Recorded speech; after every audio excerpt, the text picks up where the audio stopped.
उमरकोट से खबर शामिल करते हैं ब्यूरो चीफ अली मोहम्मद शीदी की रिपोर्ट।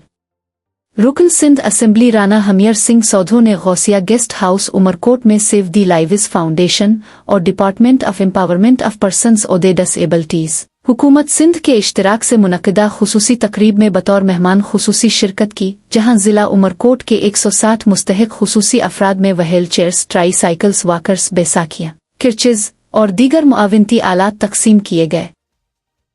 तकरीब से खिताब करते हुए राना हमीर सिंह सौधो ने कहा कि हुकूमत सिंध खुसूसी अफराद को मुआशरे का बावकार, खुद मुख्तार और फ़ाल शहरी बनाने के लिए अमली इक़दामात कर रही है।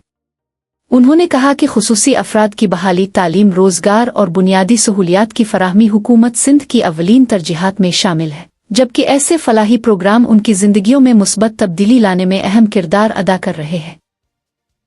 उन्होंने मजीद कहा कि वज़ीर आला सिंध सैयद मुराद अली शाह खुसूसी अफराद की फलाह और बहबूद के मंसूबों की खुद निगरानी कर रहे हैं और उनकी खुसूसी हिदायत के तहत बहाली, हौसला अफजाई और बाइख्तियार बनाने के मुतअद्दिद मंसूबों पर कामयाबी से अमल जारी है।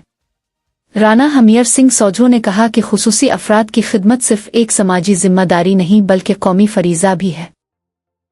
उन्होंने department of empowerment of persons ओदे डिसेबल्टीज और सेव दी लाइव्स फाउंडेशन की खिदमात को सराहते हुए कहा कि सरकारी इदारों और समाजी तंजीमों के बाहमी ताउन से मुआशरे के कमज़ोर और मुस्तहिक तबकात की मुअस्सिर अंदाज में खिदमत की जा सकती है।